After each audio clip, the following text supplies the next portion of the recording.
E aí tem outros transtornos também, agora eu queria falar do transtorno de personalidade, que é algo que eu não sei se tem correlação, mas talvez com esse excesso de informação também hoje tá mais latente. Que você comentasse sobre esses transtornos, o tipo, as características. Legal.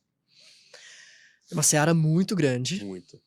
né? Então, quando a gente fala de transtornos de personalidade, acho que o primeiro ponto para a gente entender, né? Quando eu falo de personalidade, eu estou falando da somatória de duas coisas: temperamento e caráter. Temperamento é algo mais biológico, que a gente nasce com. Então, tem gente que nasce mais introvertida, tem gente que nasce mais extrovertida, tem gente que nasce com mais busca por novidade, tem gente que nasce com mais esquiva ao dano. Enfim, isso já biológico, herdado. E a gente tem o caráter, que é formado ao longo das experiências de vida. E não estou falando de bom caráter ou mau caráter. Estou falando de características que vão formar a forma como você enxerga a vida, como você lida com a vida, as suas atitudes, né? Então, a soma de temperamento e caráter é o que forma a personalidade. Uhum. E cada personalidade é única. Mas, claro, as personalidades podem ter alguns padrões. E aí, quando a gente fala de transtorno de personalidade, eu estou falando de padrões mal adaptativos de personalidade. Ou seja, formas de enxergar a vida ou o mundo e formas de lidar consigo mesmo e com o mundo, né, de pensar o mundo, de acreditar o mundo e de atuar no mundo, que podem ser disfuncionais para você ou para as pessoas do teu entorno. Então a gente está falando de algo comportamental e que tem um padrão um tanto quanto contínuo, né, que vai gerar então este mecanismo, esse modus operandi, que vai ser prejudicial Uhum. para a pessoa ou para o entorno. E a gente pode estar falando de vários padrões. Existem ao menos 10 tipos de transtornos de personalidade, Uhum. né? Alguns deles, né? Então, o transtorno de personalidade narcisista, que está muito falado aí Muito. também, e talvez muito mal falado, porque a gente está falando de uma sociedade mais individualista, em que as pessoas estão mais individualistas, e a gente confunde individualismo com narcisismo, Uhum.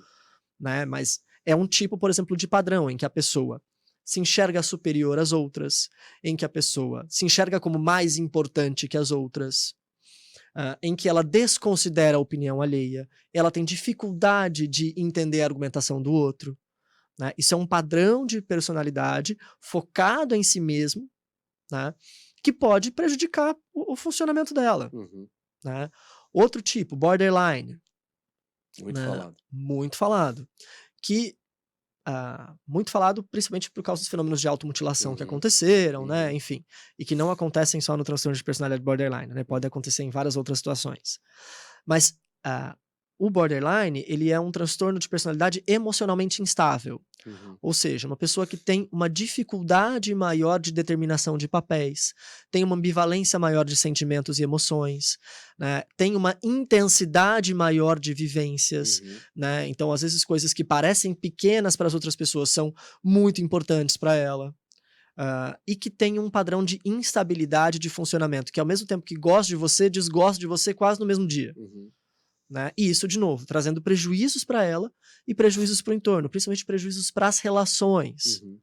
né? Outro tipo, o transtorno de personalidade anancástico, que é o obsessivo compulsivo, né? Que são pessoas com alta rigidez, que têm um padrão de funcionamento muito rígido, muito fixo, com dificuldade de mudanças de rotina, com dificuldade de adaptabilidade, com dificuldade de aprofundamento dos relacionamentos, Uhum.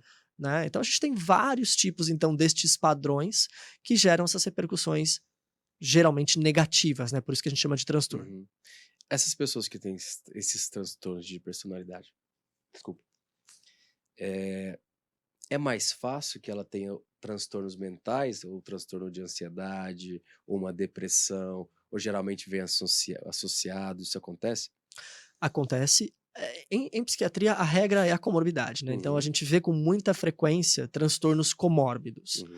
Então, pacientes com transtornos de personalidade têm maior vulnerabilidade para o desenvolvimento de transtornos depressivos, transtornos ansiosos. Uhum. A gente também vê muita comorbidade com o uso de substâncias, Uhum. né, então com dependência química ou com uso nocivo de substâncias. Uhum. Então, de certa forma, sim, há uma associação entre os transtornos de personalidade e outros transtornos. Os transtornos de personalidade também, os tratamentos são longos? Sim, sim. Diferentemente, então, dos transtornos que a gente chama de transtornos mentais comuns, que são ansiedade, depressão, que são episódicos, né, no geral, os transtornos de personalidade, eles têm duração de décadas. Uhum. Então, Você diria que são mais difíceis até que os... eles são mais difíceis de tratar. Uhum. Geralmente, os medicamentos, eles são muito mais suportivos ou para situações específicas. Então, por exemplo, deprimiu com um transtorno de personalidade, ou teve um transtorno de ansiedade com um transtorno de personalidade. A gente vai tratar estes sintomas ou estas doenças comórbidas, e a personalidade em si precisa de um tratamento psicoterápico de longo prazo. Né? Essa é a grande questão. Porque a gente vai precisar apoiar essa pessoa a identificar o modo como ela funciona, identificar a disfuncionalidade dela e propor novas formas de experimentação da vida. E isso não é um processo simples na terapia. Não é só uma medicação, né? Não Alguma é. coisa assim. Não é. Realmente são tratamentos mais complexos. E aí, voltando à questão da família, nesses transtornos, como que ela percebe também? É sempre olhando o comportamento? A principal variável é o comportamento? E aí, a partir disso, ela procura um psiquiatra ou ela procura um psicólogo? Então, às vezes, o pai tá assistindo, tá, eu vejo que meu filho é assim, mas pra onde que eu vou? O que que eu faço? Perfeito. A principal forma de expressão dos pensamentos, das crenças, são o comportamento, né? Então, geralmente, o que vai denotar pra gente uma alteração é realmente algum comportamento. Quando a gente fala de transtornos de personalidade, eu vou falar de uma evolução de um comportamento. Né? Então, diferente de quando eu falei, por exemplo, da ansiedade, da depressão, que tem uma quebra de comportamento, na personalidade a gente vai tendo desenvolvimento de comportamentos disfuncionais num longo prazo. Né? Então, essa é a grande diferença. Então, a família não vai perceber do dia para a noite. Ela vai perceber que alguns comportamentos se repetem. E se repetem e vão piorando, talvez, a intensidade. E isso é o que nos denota que precisa-se de apoio, precisa de ajuda. Né? E o ideal é estimular que... A gente não fala muito de transtorno de personalidade na adolescência, porque na adolescência a personalidade está em formação. Exatamente. Mas quando adulto, né, isso não significa que a gente não precisa fazer intervenção nos adolescentes, também precisa, para que na idade adulta não tenha um transtorno, mas quando identificado no adulto, o principal é que a família não só apoie o sujeito, mas esteja junto. Porque quando esta pessoa com transtorno de personalidade muitas vezes chega no psicólogo ou no psiquiatra, ela não se enxerga tendo um problema. Porque é a maneira como ela vê a vida. Ela fala, não, isso aqui é minha personalidade. É minha personalidade, sou eu, e tá tudo bem funcionar assim. E às vezes ela não se dá conta do quanto que isso está trazendo de prejuízo para ela e para os outros. E às vezes ter alguém junto que traga o que a gente chama de uma história objetiva, né, de alguém que assiste essa pessoa frequentemente se dando mal, por exemplo, ajuda muito a identificar mais facilmente, diagnosticar e tratar adequadamente. Porque cada um desses transtornos tem um tipo de tratamento específico, um tipo de terapia específica, um tipo de intervenção específica. E é importante, muitas vezes, essa história objetiva para nortear o nosso diagnóstico. Na questão específica da personalidade, existem as causas por esses transtornos? Ou simplesmente vai se desenvolvendo por causa de ambiente, de experiência? Basicamente, carga genética e experiências de vida, principalmente experiências traumáticas de negligência ou abuso, principalmente na infância.